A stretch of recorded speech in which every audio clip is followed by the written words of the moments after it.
Abran su Biblia, hermanos, por favor. Efesios capítulo 2.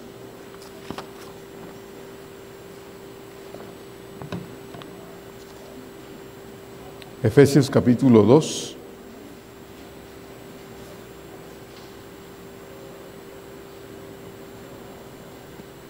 Versos 8 y 9. Efesios 2, 8 y 9.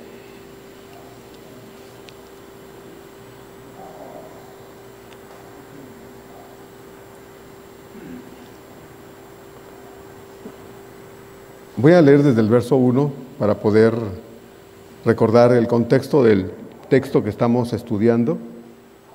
Y ya me acompañan leyendo los versos 8 y 9 fuertemente, por favor, hermanos. Dice entonces Efesios 2, 1 a 9. Y Él os dio vida a vosotros cuando estabais muertos en vuestros delitos y pecados, en los cuales anduvisteis en otro tiempo, siguiendo la corriente de este mundo, conforme al príncipe de la potestad del aire, el espíritu que ahora opera en los hijos de desobediencia, entre los cuales también todos nosotros vivimos en otro tiempo en los deseos de nuestra carne, haciendo la voluntad de la carne y de los pensamientos, y éramos por naturaleza hijos de ira, lo mismo que los demás. Pero Dios, que es rico en misericordia, por su gran amor con que nos amó, aun estando nosotros muertos en pecados, nos dio vida juntamente con Cristo. Por gracia sois salvos. Y juntamente con Él nos resucitó, y asimismo nos hizo sentar en los lugares celestiales con Cristo Jesús, para mostrar en los siglos venideros las abundantes riquezas de su gracia en su bondad para con nosotros en Cristo Jesús. Juntos, hermanos, porque por gracia sois salvos, por medio de la fe, y esto no de vosotros, pues es don de Dios, no por obras, para que nadie se gloríe. Cuando usted cumple una jornada laboral, especialmente hablando del trabajo, al cumplir con esa etapa, una semana, una quincena, una mensualidad, se puede sentir satisfecho porque habiendo cumplido con esa jornada, ahora su patrón le debe a usted, le debe un sueldo. Usted se lo ganó. Tiene todo el derecho en un momento dado hasta de reclamar, ¿verdad?, que se le pague lo que ahora se ha constituido en una deuda de parte del patrón hacia usted. Usted cumplió con su parte y ahora el patrón debe cumplir con la suya, y es pagarle. En toda labor en la vida, hermanos, o cualquier actividad que desempeñemos, siempre va a haber una recompensa, ¿verdad? Siempre va a haber una recompensa. No siempre va a ser económica, pero va a haber una recompensa, la que sea. Y hablando en el caso de nosotros los hijos de Dios, al vernos ahora en esta posición de hijos de Dios, en esta experiencia de la salvación eterna, tenemos que entender que la experiencia de nuestra salvación, nosotros, a diferencia de las otras actividades de la vida cotidiana, nada hemos hecho para poder tener la salvación. Nuestra salvación es un logro, es un hecho en lo absoluto de Dios. Él la produce de sí mismo en el corazón de cada creyente verdadero, sin que nosotros tengamos que hacer absolutamente nada. Esto parece increíble, ¿verdad? Porque estamos acostumbrados a ayudar, a hacer algo. Incluso alguien dice por ahí, citando erróneamente las Escrituras, dicen incluso, Dios dice la gente, ¿no? Ayúdate, que yo te ayudaré, ¿verdad? No sé si ustedes han oído eso, pero hay gente que lo dice. Incluso uno lo puede oír en el camión, en la familia, entre los compañeros. Muchas personas así piensan. Dios dice, dicen ellos, ayúdate, que yo te ayudaré. Y quizá algunos incluso lo dijimos en algún momento dado en el pasado, porque teníamos esa idea. También tengo que echarle la mano a Dios, ¿verdad? Por eso, de hecho, esa falsa doctrina que no es bíblica dentro de la religión común, mayoritaria, que Dios necesita ayuda. Por eso hay que pedirle a fulanita para que ella le pida a Dios y entonces nos responda. Esos son los mediadores, los santos, ¿verdad? Por eso la gente necesita a San no sé quién, a Santa quién sabe qué, porque están acostumbrados a esa mediación, y entonces pues hay que tener los santos para poder echarle una manita a Dios, y eso no es posible, eso es imposible, porque Dios es Dios, y la salvación es algo que Dios ha logrado de principio a fin, en lo absoluto, solamente Él. Dios como Padre, hermanos, anhela sentirse, como ya lo vimos hace 8 días, orgulloso de cada uno de nosotros, los hijos de Él. Pero ese orgullo que Dios sí desea, hermanos, experimentar en su corazón respecto de nosotros, o por nosotros, ha de ser en relación a nuestra conducta como cristianos todos los días. No podemos pensar que Dios va a estar feliz, orgulloso de nosotros sin que nosotros hagamos nada. No podemos sentarnos cruzados de brazos a esperar que Dios simplemente esté feliz porque, bueno, por lo menos no le causamos nada malo, pero tampoco estamos haciendo nada bueno. ¿Sí me entiende? Esa es la postura de muchos. Dicen, bueno, no voy a hacer nada malo que ofenda a Dios, pero tampoco me voy a meter en compromisos, porque puede que le falle. Entonces se quedan como neutros, dicen, o neutrales. Y esa posición también no existe, ¿verdad? No existe. El Señor dijo en alguna ocasión, el que conmigo no está, de mi lado está contra mí. El que conmigo no junta, voy a usar esa expresión porque creo que la entendemos mejor, la riega, ¿verdad? El que conmigo no junta, la riega, ¿verdad? Entonces, con Dios no se puede pensar que puede estar orgulloso de nosotros si nosotros no estamos causando ese orgullo en su corazón. ¿Por qué habría de estar Él orgulloso, hermanos? Si no hubiera una razón entonces para eso en nosotros. ¿No le parece que eso es imposible? No es posible producir orgullo en el corazón de Dios sin que haya una causa correcta de nuestra parte. Por eso Proverbios, por ejemplo, 17:25, Proverbios 17:25 dice acertadamente, el hijo necio es pesadumbre de su padre. El hijo necio, dice, es pesadumbre de su padre. Proverbios 17:25.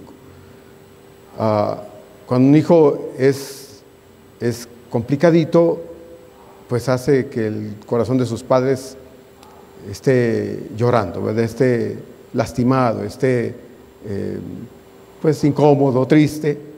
Todo lo contrario de un hijo que es colaborador, respetuoso, obediente. No estoy hablando de hijo perfecto. El único perfecto ha sido Jesús.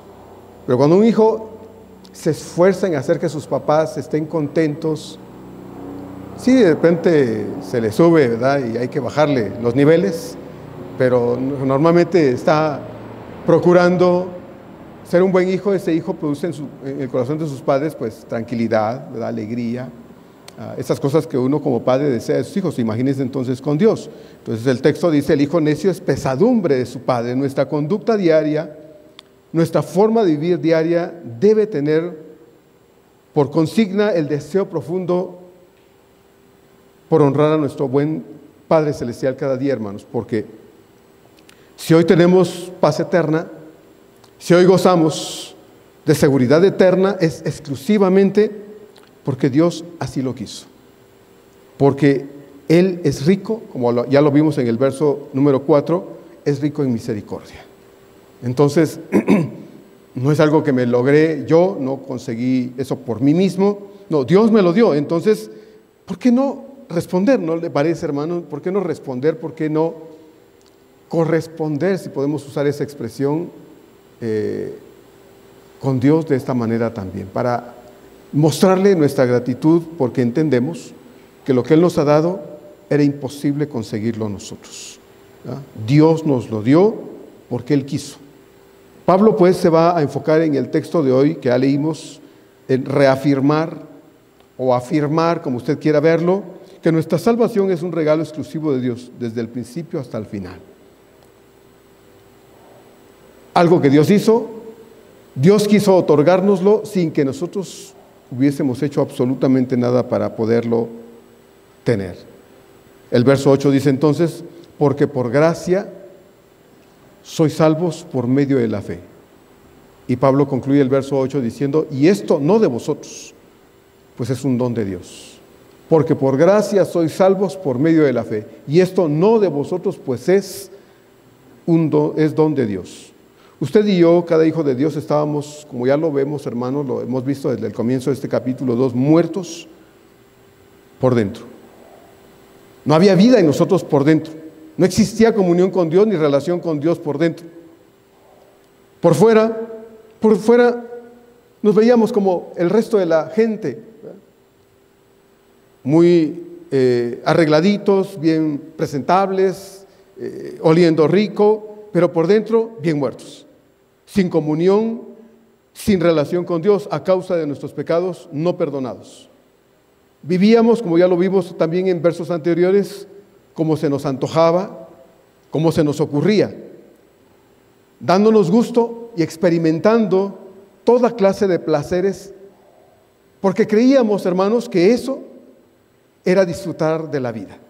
Esa era la idea, el concepto que aprendimos incluso en nuestra propia familia, en nuestro contexto familiar. Eso es lo que aprendimos de las amistades con las que nos hicimos rodear. Eso es lo que aprendimos de la sociedad en la que crecimos, ¿verdad? El ejemplo de la televisión, el ejemplo, ahora los muchachos están influidos por el internet, y eso es lo que ven, las películas, las series televisivas, las telenovelas, los programas que hay en la televisión, en el internet. Todo eso es lo que está enseñando. La vida hay que disfrutarla, ¿verdad? Entonces crecimos creyendo que había que darnos gusto porque había que disfrutar la vida, ignorando que solo nos estábamos causando daño a nosotros mismos. No lo sabíamos, no nos dábamos cuenta de ello.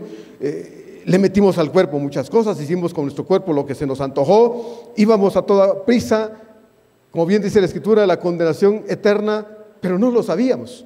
No entendíamos que al final de ese camino de placer, entre comillas, placer, de darnos gusto, solo estaba un camino de destrucción eterna, un final de sufrimiento eterno. No lo sabíamos. Por eso Pablo dice, pero Dios tuvo misericordia de nosotros. Pero Dios. Lo escupimos, nos burlamos de Él, pero Dios tuvo misericordia de nosotros. Le dimos la espalda, le gritamos que nos dejara en paz, que no se metiera con nosotros, que era nuestra elección vivir como vivíamos y a Él no le tenía que importar, pero Dios tuvo misericordia de nosotros. Él siguió, como siempre lo había hecho, llamándonos al arrepentimiento, y tuvo paciencia a pesar de nuestro rechazo y a pesar de nuestro duro corazón. Tuvo paciencia. Nos amó con amor eterno, como dice Jeremías 31:3, con amor eterno te he amado, por tanto te prolongué mi misericordia, ¿verdad? De lo contrario, hermanos, ninguno estaría aquí sentado hoy, como decíamos hoy en la escuela dominical. Si nuestro caso fuese el de Ananías y Zafira, que la mayoría de ustedes, si no todos, recordamos, cuando Ananías y Zafira quisieron engañar no a la iglesia, no a Pedro, sino al Espíritu Santo, diciendo que habían recibido esa cantidad de dinero, Pedro le dijo a Ananías, ¿es esto lo que recibiste? Y dijo, sí. Y Pedro le dijo, bueno, ¿por qué quieres engañar al Espíritu Santo? Era tuya la propiedad, no la podías retener, y vendida, no podías quedarte con el dinero, y si habías resuelto que querías otorgarlo, bueno, darlo, y si no, no. Era tu decisión, pero no pretendas engañar al Espíritu de Dios. Y cayó muerto. Y después su mujer Zafira. Así decía a los hermanos, si eso se aplicara hoy, no habría nadie sentado aquí, ni nadie hablando desde este lugar, ¿verdad? Los templos estarían vacíos, porque habríamos caído muertos en un momento dado a causa de nuestra arrogante actitud muchas veces delante de Dios. Así, hermanos. Pero Dios nos amó con amor eterno y nos llamó una y otra vez, nos tuvo paciencia para esperar que un día quisiéramos oírlo, que un día quisiéramos prestarle atención y entender que el camino por donde íbamos, aunque era ancho y nos daba libertad de andar y brincar y hacer lo que se nos antojaba, hermanos, no era un destino correcto, bueno, al que nos llevaba. No. Hicimos todo lo imaginable para huir de Dios.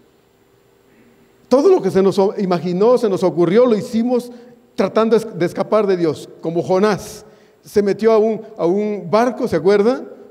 Dios le dijo, ve a Nínive hacia acá, y Jonás dijo, no, yo no quiero, y se fue para acá y se metió a un barco pretendiendo huir de Dios. Qué absurdo, ¿no le parece? Cada vez que leo ese texto en Jonás y veo que dice, o huía de Dios. ¿Quién puede huir de Dios? ¿Quién puede esconderse de Dios? ¿Quién puede engañar a Dios? ¿Quién, hermanos? Lea el Salmo 139. Aún dice, mis pensamientos ni siquiera se han formado y ya Dios lo sabe.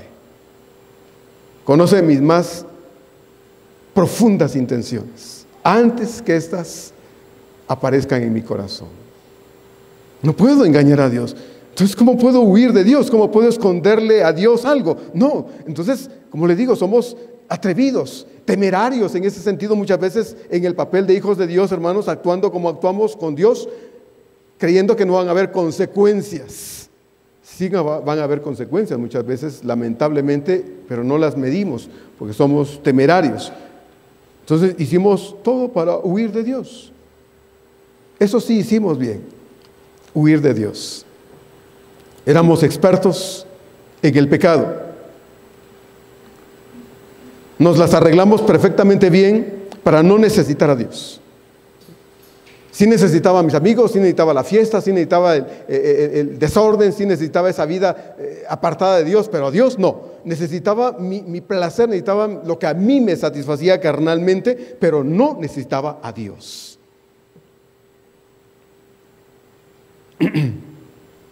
Pablo dice, porque por gracia sois salvos. Y esto no es algo de ustedes. Esto no de vosotros.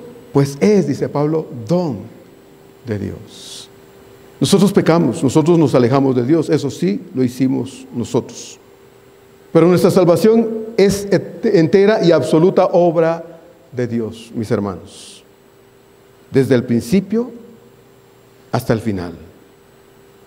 Dios la efectuó, Dios la realizó, Dios quiso desde la eternidad que esto fuera y lo llevó a cabo. Dios lo hizo posible sin ninguna intervención de nuestra parte. Sin ninguna intervención de nuestra parte. Pues si hubiera de alguna manera, hermanos, alguna intervención humana, dejaría de ser un regalo de Dios. Si hubiese habido alguna forma en que yo hubiese colaborado en esto, dejaría de ser regalo de Dios, don de Dios, gracia de Dios. Pero Pablo está diciendo, por gracia sois salvos, por medio de la fe. Y esto no es de ustedes. La vida que hoy disfrutamos es Cristo viviendo en cada uno de nosotros. Esta es la vida. La vida física, la vida fisiológica, biológica, la tenemos todos los seres humanos. Es un regalo de Dios y ahora sí que parejo, no hay distinción en eso.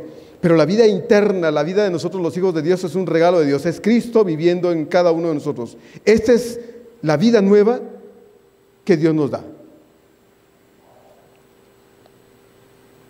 Y esta vida nueva, hermanos, no es obra humana.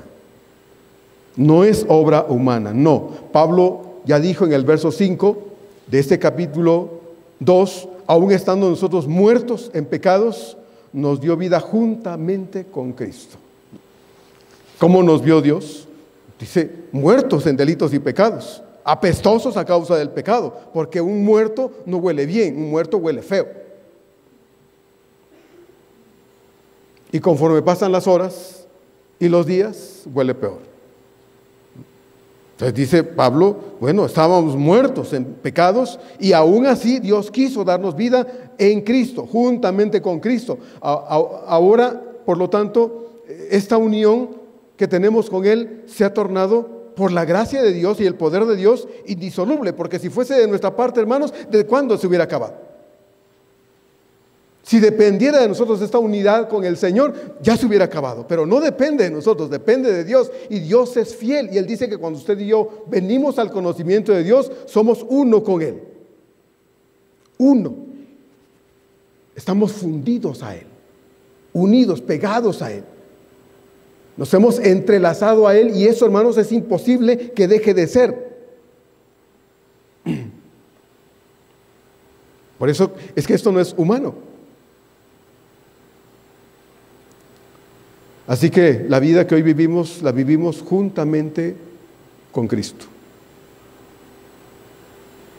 Nos hemos fundido, unido, fusionado con Cristo. Y esta unión, hermanos, es para siempre. Es para siempre. Yo no tengo que tener temor hoy, ni al rato, ni mañana, ni dentro de un mes de que esto deje de ser. No, no depende de mí. Bendito sea Dios, no depende de mí. En lo que a mí concierne, Dios me manda a cuidar lo que me dio. Cuídalo, como dice Hebreos 1. ¿Cómo escaparemos si descuidamos esta salvación tan grande? Así dice Hebreos. Yo utilizaría otra palabra o agregaría otra palabra, tan valiosa, tan hermosa, tan fantástica, tan incomparable. Yo no sé qué otro adjetivo podría usted agregar a estos, pero el autor de Hebreos dice una salvación, esta salvación tan grande, hablando de los hebreos que salieron de Egipto y que fueron malagradecidos, que aún viendo el poder de Dios se negaron a creer en Dios. Vieron el poder de Dios, hermanos, y no creyeron que Dios les pudiera dar agua. Vieron el poder de Dios y no creían que Dios les pudiera dar pan. Pidieron carne y les mandó carne a montones. Pidieron pan y por 40 años comieron pan gratis todos los días. Pidieron agua y jamás pagaron una boleta de servicio de agua. Jamás. Siempre les dio agua a Dios. Nunca tuvieron calor en el desierto, ¿se acuerdan? Y jamás en la noche tuvieron frío. Nunca. Y jamás tuvieron que usar otro par de chanclas, ni otro pantalón, ni otra camisa, ni otra blusa, ni otro vestido, porque con la misma ropa que salieron los que entraron a Egipto, salieron de Egipto y entraron a Canaán después de 40 años, con esa misma ropa entraron. No se desgastó. Lea Deuteronomio capítulo 8. O sea, estamos entonces, hermanos, fusionados con Él. Y esto es eterno. Esto es eterno. ¿No le alegra? ¿No hay un amén siquiera? Esto es lo que Dios ha hecho, hermanos. No lo ha hecho usted, no lo he hecho yo. Ni siquiera lo merecía y Dios me lo dio. Por eso el coro de un himno muy hermoso que cantamos, un himno muy antiguo que cantamos de forma muy hermosa, dice: ya pertenezco a Cristo, Él pertenece a mí.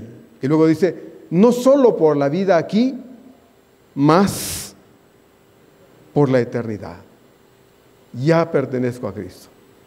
Pertenezco a Él hoy, domingo, mañana lunes, mientras Dios me dé vida, soy propiedad de Dios. Pero no solo es aquí, es por toda la eternidad.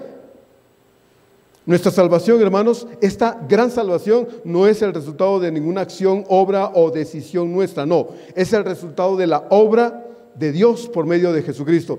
El texto dice con claridad: porque por gracia, por esa gracia de Dios, ustedes son salvos. No porque lo merezcan, no porque ustedes tuviesen algo que Dios hubiera visto bueno para decir: se lo doy. No quisiera, pero no puedo negarme a esto que veo en ellos, o a esto que veo en ella, en él, en este pequeño grupo que es tan selecto entre la sociedad humana. No, Dios no vio nada. Por eso el texto dice claramente: porque por gracia sois salvos. Ya que de acuerdo al texto bíblico, Dios nos ha dado vida por medio de Jesucristo, y esta nueva vida en Cristo es el resultado del poder de Dios, pues solo Él pudo crearla, hacerla. Entonces la obra regeneradora de Dios, hermanos, es un acto de su poder y es además un regalo, algo que cada uno de nosotros hemos obtenido sin merecer. Es gratuito, no tiene que hacer nada para tenerlo, obtenerlo. Dios se lo dio, pero también es inmerecido. También es inmerecido, y eso es bueno reconocerlo.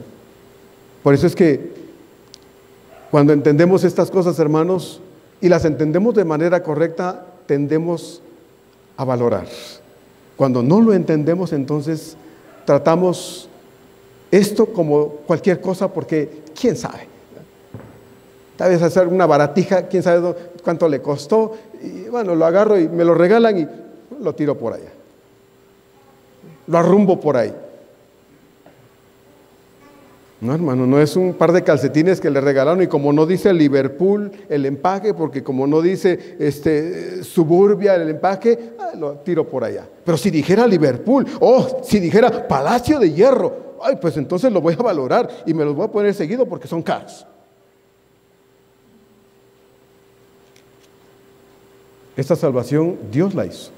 ¿No cree usted, hermano, que merece que nos esforcemos en cuidarla? En procurarla, en hacerla crecer en el sentido de nuestra comunión con Dios, porque salvación solo es una y Dios nos la dio en la totalidad, pero debemos incrementar lo que esta implica en nuestra vida, en nuestra diaria comunión y relación con Dios. Eso es lo que sí Dios quiere que hagamos, ¿no? Porque más salvación mañana que hoy es imposible. No, Dios te dio la salvación en su totalidad, pero puedes cuidarla, puedes disfrutarla, puedes sumergirte en ella y gozarte en esa salvación, pero hemos dejado de hacerlo. Tenemos muchas veces más necesidad de otras cosas que de Dios. Tenemos más necesidad de otros asuntos en la vida, que de Dios, y entonces esta salvación se descuida, ¿verdad? Por eso es urgente el llamado de Dios en Hebreos cuando dice, ¿cómo escaparemos? Si Dios no pasó por alto la actitud de aquellos que habían salido de Egipto y ahora eran libres para ir a su tierra, a su lugar de eternidad, simbólicamente, bueno, dice el Señor, ¿cómo escaparemos nosotros si descuidamos lo que Dios obró? Aquella libertad la había dado Dios a través de Moisés. Esta libertad, hermanos, nos la dio Dios a través de ¿quién? A través de su Hijo Jesús. ¿No cree usted entonces que necesitamos ser más responsables con esto? ¿No cree usted que el llamado a la santidad, el llamado a la entrega, el llamado al servicio, el llamado a la consagración, no está de más todos los días de parte de Dios a un pueblo que ha visto el poder de Él como aquel en Egipto? Nosotros lo hemos visto en nuestra vida. ¿Quién era usted? ¿Quién era yo antes de conocer al Señor? Un montón de perdidos pecadores. Y no estoy tratando de ofenderlo. Es la realidad. Usted muerto sin Dios no olía mejor que yo muerto sin Dios. No. Usted no era un cadáver de primera y yo era un cadáver de octava. No, eso no existía, hermano. Éramos muertos sin Cristo, sin esperanza, ya que no lo conocíamos. Y estábamos igual de perdidos sin Dios. Y Dios tuvo misericordia de nosotros. ¿No cree entonces que es bueno reconocer eso y demostrarle al Señor que valoramos lo que Él nos dio? ¿O agarramos la salvación y la tiramos por allá? Yo esperaría que no. Pablo lo deja muy claro, ¿verdad? En el texto del verso 8. Porque por gracia sois salvos. En la salvación no hay lugar para ninguna hazaña humana. Toda hazaña es de Dios. Si es que podemos catalogarla de alguna forma, la hazaña es de Dios. Así lo deja muy claro Pablo en el capítulo 1, versos 3 al 5, que ya hemos estudiado anteriormente. Del capítulo 1 de aquí de Efesios, versos 3 al 5, dice Pablo, bendito sea el Dios y Padre de nuestro Señor Jesucristo, que nos bendijo con toda bendición espiritual en los lugares celestiales en Cristo. Según dice entonces, nos escogió en Él antes de la fundación del mundo para que fuésemos santos y sin mancha delante de Él en amor, habiéndonos predestinado. ¿Para qué? Dice, para ser adoptados hijos suyos por medio de Jesucristo según el puro afecto de su voluntad. ¿Qué significa eso? Dios quiso que así fuera. Un pastor por ahí dice, a Dios se le dio la gana que así fuera. ¿Sí? Nadie le tuvo que decir a Dios, Dios, fíjate en mí, yo te necesito. No, nadie dijo eso. No hay persona que diga, yo necesito a Dios. Porque todos, dice Romanos, nos hemos desviado aún. Todos nos hemos corrompido y nos hemos separado de Dios. Entonces no hay persona en el mundo que haya dicho, Señor, aquí estoy, mira, todo lo he disfrutado, todo lo tengo, todo lo he conseguido, me faltas tú. y te busco, no le he atinado, ando perdido, pero te ando buscando, aquí estoy, fíjate en mí. No hubo un ser humano en la historia, no ha habido uno ni lo habrá, que haga eso. Todos, dice la Escritura, nos hemos desviado y no hay ninguna excepción a esto. Todos. Nuestra salvación es obra de Dios. Lo único que sí hicimos fue recibirla. Eso sí, la recibimos. Habiendo pedido perdón después de arrepentirnos, la recibimos. Pero cada uno de nosotros somos salvos hoy, hermanos, solo por el poder de Dios. Solo por el poder de Dios. Quiero citar un pequeño párrafo de un teólogo, el teólogo A. Kuyper, creo que así se lee. Este teólogo dice, hablando acerca de Efesios 2:8, estas palabras. Dice él: tengo derecho de hablar de las sobreabundantes riquezas de su gracia, puesto que indudablemente somos salvos por gracia mediante la fe. Y a fin, dice entonces este teólogo Kuyper, y a fin de que no comencéis a decir, pero entonces merecemos crédito al menos por creer, agregaré, dice este teólogo, inmediatamente que aún esta fe, o aún este acto de fe, no es de ustedes, sino es don de Dios. Increíble, hermanos. Porque alguien podría decir, pero pastor, dice ahí que hemos sido salvos por gracia, por medio de la fe. Yo tuve fe, yo le dije a Dios, Señor, yo creo en ti. Entonces, pues un puntito, algo debe ser para este lado también, porque ¿cómo que Dios lo hizo todo? ¿Y yo dónde quedo? Usted queda donde debe estar, en una persona que no merecía nada y al cual Dios le dio todo lo que usted no merecía. Le dio la salvación eterna, el perdón de sus pecados. ¿Usted qué hizo? Nada. Pero creí, pastor. No, eso también se lo dio Dios. La fe con la que llegamos al Señor arrepentidos vino de Dios. No nació de mí. Yo no nací con fe como para poder darme cuenta de mi condición humana, de mi condición espiritual y mi necesidad de Dios. No, eso lo puso Dios. Dios despertó eso en mí porque la fe es un regalo de Dios. Yo respondí al Señor, sí. Pero Él ha tenido la iniciativa de buscarme y amarme y con paciencia no dejar de hacerlo hasta que yo vine a Él arrepentido. Nadie puede decirle a Dios, sí, tú me diste la salvación, pero yo tuve fe, yo creí. Nadie se lo puede decir. Cuando Pablo dice, porque por gracia sois salvos, y yo subrayo en mis notas la palabra sois, porque es clave en el texto de Efesios 2:8, por medio de la fe, inmediatamente Pablo dice, y esto no de vosotros. No es algo que ustedes hacen, no es algo que ustedes se lograron porque tuvieron la capacidad de decirle, Dios, yo puedo creer en ti o te puedo rechazar. Obviamente hay, por regalo de Dios, una capacidad de decidir. Pero si Dios no convenciera nuestra razón, si Dios no convenciera y quebrantara nuestro corazón, esto no se podría realizar. Entonces, cuando Pablo dice, porque por gracia sois salvos por medio de la fe, Pablo dice, ni el creer es algo que ustedes hicieron porque son buenos para eso, no. También esto es un don de Dios. No solo la salvación, que es el regalo de Dios inmerecido, sino aún la fe que ejercemos para recibir el perdón y la salvación. Todo, hermanos, procede de Dios en lo absoluto. Usted y yo respondemos a la acción de Dios. Sí, eso es cierto, respondemos. Pero el Espíritu Santo es el que obra en nuestro corazón, convenciéndonos de que lo necesitamos a Él, porque sin Él estamos muertos espiritualmente y con destino al infierno.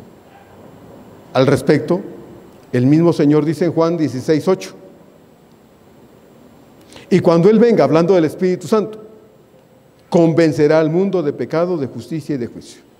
¿Quién me convence? Mi propia razón, mi propia capacidad para tomar algo y analizarlo y entonces concluir y tomar una decisión. No, es el Espíritu de Dios el que me revela estas cosas, ilumina mi interior, mi conciencia muerta y viene entonces y me dice que me quiere dar vida. Eso es.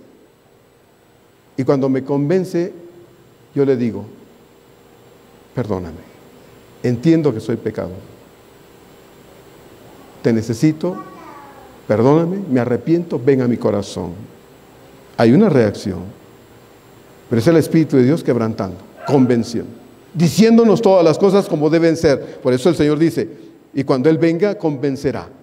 Cuando usted le habla a alguien de Cristo, usted y yo somos instrumentos de Dios, hablándole a esa persona, pero es el Espíritu de Dios, hermanos, que está ahí a través de nosotros, convenciendo, quebrantando, iluminando la conciencia de ese hombre, esa persona, para que quiera darse cuenta de su condición sin Dios y entonces tome una decisión. Si esa persona abre su corazón y cree en Cristo, usted no fue. Usted no lo convenció. Fue el Espíritu Santo quien le convenció y le llevó al arrepentimiento a un momento en que necesitaba darse cuenta que debía abrirle su corazón a Dios y entonces vivir esa experiencia espiritual y llegar al conocimiento verdadero de Dios. Pero usted no lo hizo el Espíritu de Dios.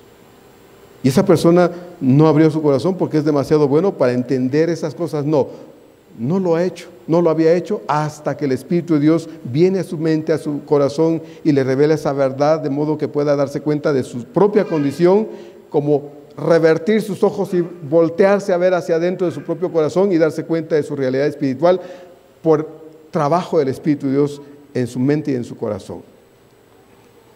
Claro está, nadie es forzado a creer de ninguna manera. Es una reacción voluntaria y sincera que lleva a esa persona, después de entender el mensaje del Evangelio, a responder: sí, creo en Cristo como mi único y suficiente Salvador personal. Y esa persona responde en fe, pero esa fe es regalo de Dios y esa reacción es resultado de la acción del Espíritu Santo convenciendo a esa persona. Así que sí, hermanos, todo es regalo de Dios. Todo es regalo de Dios. Por gracia sois salvos, por medio de la fe, pero esto es lo de Dios. Esto es lo que Dios hace, es lo que Dios produce. Tú lo único que haces es recibirlo. Extiendes la mano y lo recibes. No por obras, dice entonces el verso 9, para que nadie se gloríe. Toda obra que el hombre realiza para sí mismo le produce orgullo. Cualquier obra que el hombre hace le produce orgullo, le produce arrogancia y un elevado ego. Claro, lo logró él. Hace cosas y cuando ve lo que hizo, dice: yo lo hice, yo lo logré. Mis manos trabajaron para esto. He sudado duro para tener lo que tengo. Y se empieza a dar crédito a sí mismo por los logros obtenidos en cualquier cosa que en la vida ha podido llegar a tener. Pero no su salvación. No su salvación eterna. Eso es el logro de Dios. Y el hombre en esto nada hace. No tiene que hacer nada, no puede hacer nada por más que quiera. Por eso Pablo dice: no por obras, no por obras. Por tratarse de esta obra eterna, hermanos, nuestra salvación está fuera de toda injerencia humana, fuera de toda intervención suya y mía. No. Nosotros permanecemos en esta obra de forma pasiva. Sería la forma como podemos ver nuestra posición en este proceso de la salvación. Somos pasivos en eso, porque solo recibimos la salvación de Dios. Cuando Él nos la otorga, lo único que hacemos es extender la mano y decir: gracias, Señor, porque Él la lleva a cabo en su totalidad por medio de Jesús. Como cuando Lázaro, ¿recuerda? Juan 11, Lázaro estaba muerto. Él no pudo haber dicho de sí mismo: quiero cambiar esta situación. No, estaba muerto. Hasta que Jesús llegó, se paró frente a la tumba y pidió que destaparan la entrada de ese sepulcro y llamó a Lázaro y dijo: Lázaro, ven fuera. Hasta que ese cadáver oyó la voz poderosa de Dios, la vida volvió a su cuerpo y ese cuerpo dejó de podrirse ahí en la tumba y salió con vida porque Dios se la dio. Hermano, cuando usted y yo venimos al Señor, venimos como estábamos, como Lázaro, podridos en el pecado. ¿Qué dijo el Señor? Marco, ven a mí, ven a mí. Y yo vine a Él, y en ese instante cuando vine y creí en Él, Dios me dio vida. Por eso Pablo dice: con Cristo estamos, ¿cómo? Juntamente crucificados. Ya no vivo yo, mas vive Cristo en mí. Qué hermoso, hermanos. Qué hermoso saber que esto es un regalo de Dios. Cuando Jesús habló con Nicodemo, y esto está muy claro en el texto de Juan 3, cuando Jesús habló con Nicodemo, le dijo en el capítulo 3, verso 6, estas palabras: lo que es nacido de la carne, carne es. Nicodemo le dice, así como tu nacimiento físico es único e irrepetible, no puedes entrar en el vientre de tu madre y nacer, porque tal vez hasta allá estaba muerta su madre. Nicodemo no era un hombre jovencito, era un hombre más de 65 años, tal vez 70, 75 años, era un hombre ya grande. Dice el Señor, pues tu nacimiento físico es único e irrepetible, es algo que el hombre hace, ¿verdad? Pero el nacimiento espiritual es otra cosa. Le dice entonces, lo que es nacido de la carne, carne es, y lo que es nacido del espíritu, espíritu es. Entonces, así como el nacimiento físico es único e irrepetible, pero es una obra humana, el nacimiento espiritual, es decir, la salvación del hombre por medio de Jesucristo, es un asunto espiritual efectuado 100% por parte de Dios. Y el hombre nada hace en esta obra espiritual en su propio corazón. Todo lo hace Dios. Todo, hermanos. Por eso es que Dios pide para Él toda gloria y toda honra, toda gratitud, todo corazón rendido delante de Él, porque nosotros necesitamos reconocer que usted y yo en esto no hicimos nada, nada. Solo debemos venir y postrarnos ante Él diciéndole: Señor, este pecador vine hoy a decirte gracias, porque si no fuera por tu bendita misericordia, no estaría aquí. Yo no estaría aquí. Yo estaría perdido o muerto ya por la miserable vida que vivía. Pero por tu grande misericordia estoy aquí. Yo no hice nada. Nada bueno para que te fijaras en mí. Al contrario. Pablo dice, cuando hablaba de él como pecador, yo el más grande de todos, el peor de todos, el más terrible de todos, a la cabeza. Así nos deberíamos ver usted y yo cada vez que hablamos del pecado y de ver a la humanidad ante Dios y de ver a su iglesia ante Dios. Señor, con permiso, con permiso, con permiso, diciéndole a todos los demás creyentes en el Señor, con permiso, yo tengo que estar enfrente porque yo era el más terrible de todos los pecadores. Bueno, usted, pastor, pero yo no. Bueno, quizá usted no vivió la vida que yo viví, gracias a Dios. O yo no viví la vida que usted vivió, gracias a Dios. Tal vez no llegué a las profundidades de algunos de ustedes. Algunos de ustedes no llegaron a las profundidades de mi miserable vida sin Cristo, ¿sí? Pero de la porquería del pecado, Dios me sacó y lo sacó a usted. Aunque usted haya nacido en un hogar cristiano, si usted no reconoció a Cristo en su corazón, usted no ha nacido de nuevo. Pero usted ha reconocido a Cristo en su corazón, usted nació de nuevo y Dios lo salvó del pecado. Dios lo sacó de una vida de muerte espiritual. Aunque usted hubiera nacido en la mejor cuna cristiana. ¿Sí?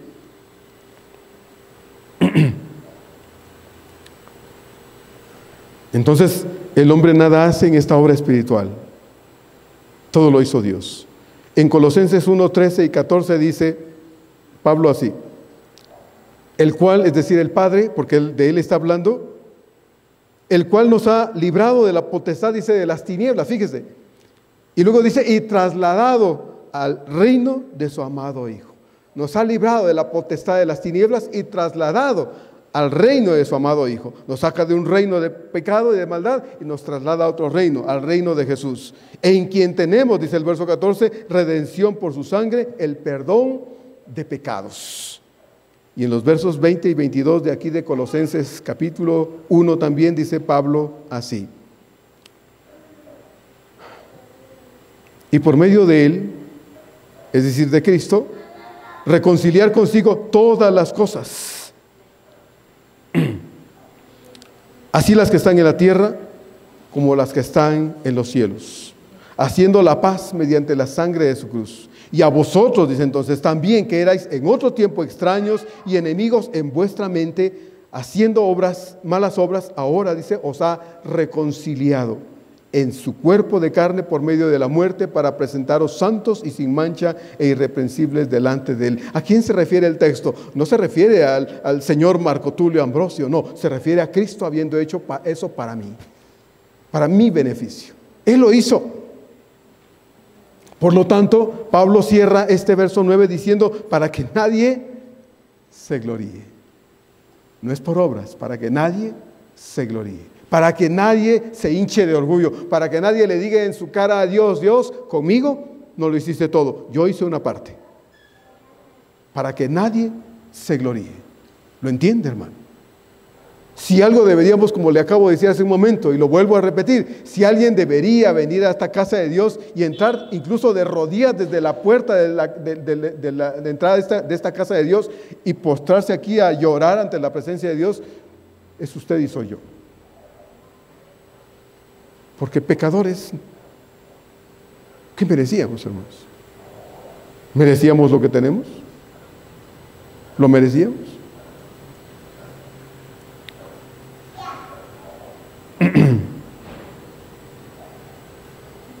Para que nadie se gloríe. Hermanos, nadie va a ir a la gloria eterna creyendo que colaboró en algo para su salvación. Nadie.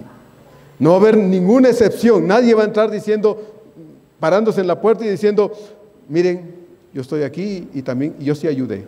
Ustedes no, pero yo sí. Nadie va a estar en la puerta parado diciéndole a los que entrarán, los millones de millones, ustedes necesitaron todo, pero yo hice algo. No, nadie, hermanos. Nadie va a ir a la gloria eterna creyendo que colaboró en algo para su salvación. El hombre nada puede hacer, ni aún creer, si Dios, por su Espíritu Santo, no lo convence y lo quebranta para aceptar su condición de muerte espiritual. Nadie. Por eso en Juan 6, en Juan 6:44 el Señor dice estas palabras.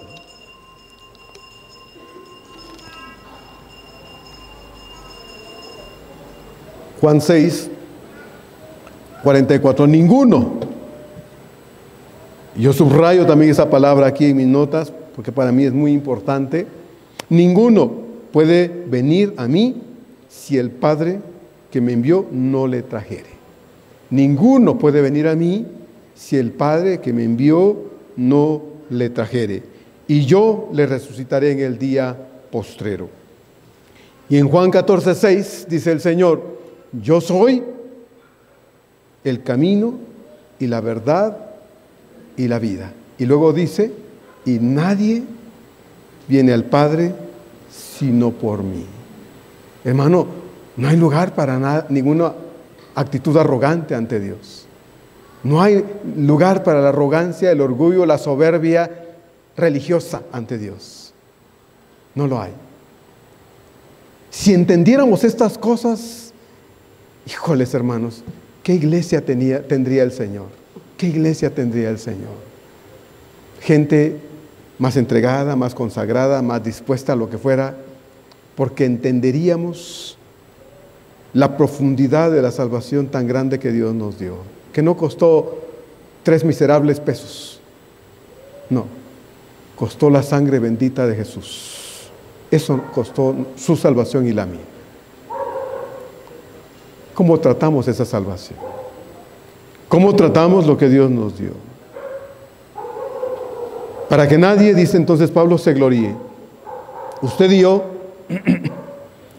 cada hijo verdadero de Dios debería dar gloria a Cristo. Porque nuestra eterna salvación es un regalo absoluto e inmerecido de Dios. Él lo hizo todo porque así lo quiso. De lo contrario, jamás hubiéramos sido salvos si hubiésemos tenido que hacer algo para tenerlo. Jamás. Pero como no es algo posible para el ser humano, Dios lo hizo. Y porque Dios lo hizo, entonces, hermanos, Dios merece toda gloria y toda honra de su iglesia. Y su iglesia es usted y soy yo. Y más allá de estar de acuerdo, veamos hacia adentro y preguntémonos cómo estoy respondiendo a esa salvación tan grande que Dios me dio. ¿Cómo estoy respondiendo? Ojalá que encontremos una buena respuesta y que no seamos suaves con nosotros a la hora de responder.